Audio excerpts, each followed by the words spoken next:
High বন্ধুরা, তোমরা কেমন আছো? আশা করছি তোমরা খুব ভালো আছো। তো আজকে আমি করতে চলেছি ফুলকপি, পনির আর আলু দিয়ে একটা নিরামিষ সবজি। তো দেখে নেওয়া যাক কী কী আছে তার মধ্যে। কেটে রাখা আলু, কেটে রাখা ফুলকপি, ক্যাপসিকাম কুচি, পনিরটাকে কেটে নিয়েছি, আর গরম মশলার মধ্যে নিয়েছি একটু দারচিনি। আর এখানে একটা পেস্ট করব, তার জন্য নিয়েছি একটু পোস্ত, একটু কাজু বাদাম, আর আমার কাছে একটু চিনে বাদাম ছিল সেটা দিয়েছি। আর গুঁড়ো মশলার মধ্যে রাখছে হলুদ গুঁড়ো, জিরে গুঁড়ো, আদা জিরে বাটা, গরম মশলা গুঁড়ো আর গোলমরিচের গুঁড়ো। তো চলো এবার রান্নাটা শুরু করি। তো প্রথমে আমি পনিরটা ভেজে নিচ্ছি।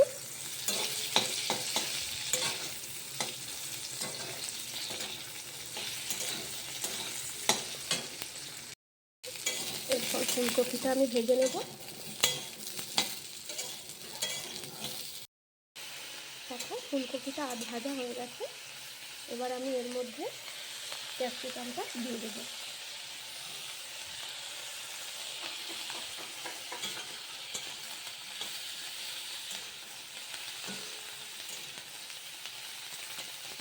এটা একটু ভাজা ভাজা করে তারপর নামিয়ে নেব।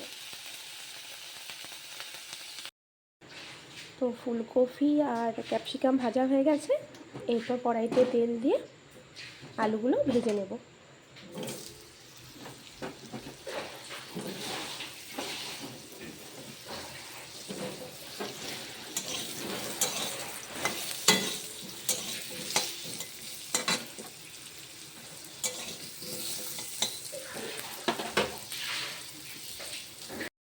তো বন্ধুরা, এবার আলুটা তো ভাজা হয়ে গেছে, এবার আলুটা তুলে নিচ্ছি।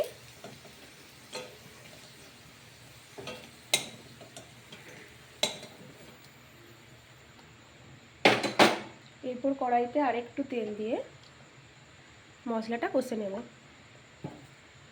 অল্প পরিমাণ তেল দিয়েছি। তেলটা গরম হয়ে গেছে। তো দুটো তেজপাতা, একটু দারুচিনি আর একটু জিরে ফোড়ন দিলাম।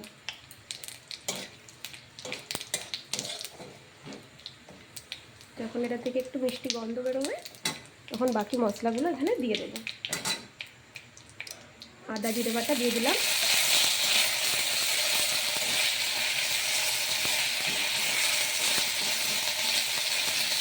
হালকা ভাজা ভাজা হয়ে যাবে। এরপর আমি এতে দেবো টমেটো পিউরিটা।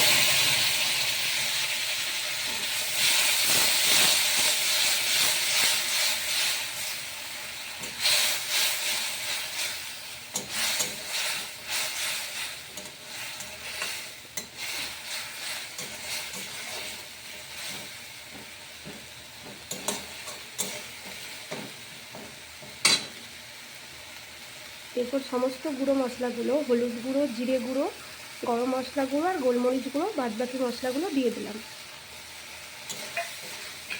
দিয়ে একটু ভালো করে কষিয়ে নেব।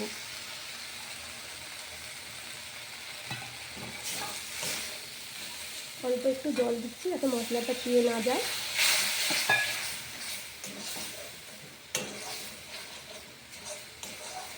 আঁচটা একটু হালকা করে মশলাটা ভালো করে কষিয়ে নিতে হবে।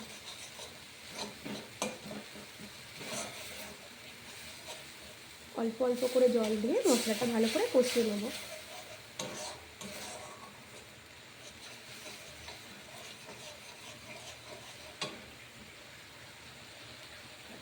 একটু স্বাদ অনুসারে লবণ দিয়ে দেব। যেহেতু লবণ আমি ফুলকপি, আলু আর ক্যাপসিকামে দিয়েছি, তাই আমি এখন অল্প পরিমাণ দিলাম। পরে লাগলে আমি দিয়ে দেবো আবার।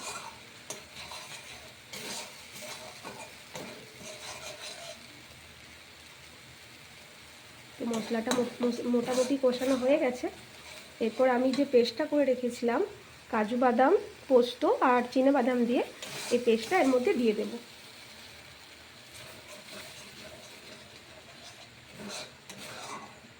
খুব সহজ রান্না, কিন্তু খেতে লাগে বেশ অসাধারণ। একবার তোমরা বানিয়ে দেখো।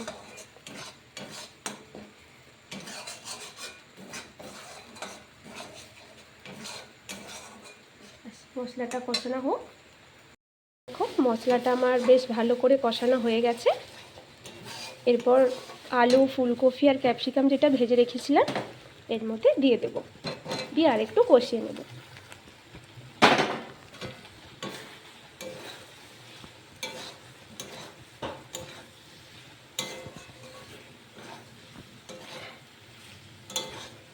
অল্প একটু কষিয়ে নিলে হবে। আর একটু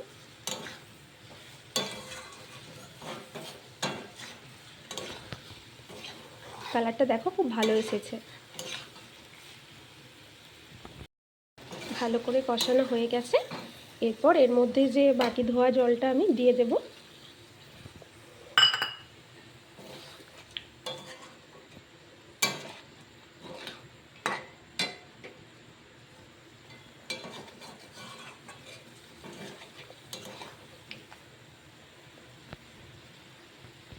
এর মধ্যে আমি এবার জল দিয়ে দিলাম পরিমাণ মতো, সেদ্ধ হওয়ার মতো।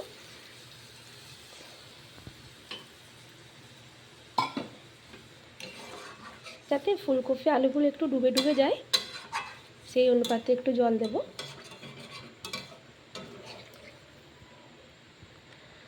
দিয়ে আঁচটা একদম কমিয়ে দিয়ে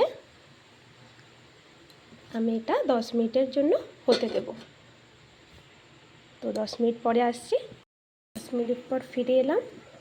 এবার ঢাকনা সরিয়ে দেখি কতটা হলো।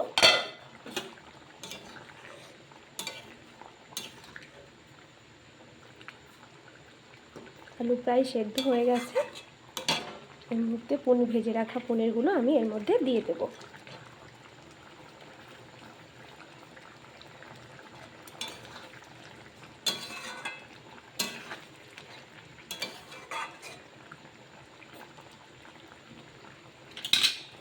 স্বাদ অনুসারে অল্প একটু চিনি দেবো, স্বাদটা ব্যালেন্স করার জন্য। তো আমি আর 2 মিনিট হতে দেব। 15 মিনিট পর আমি দেখব রান্নাটা কতদূর হলো।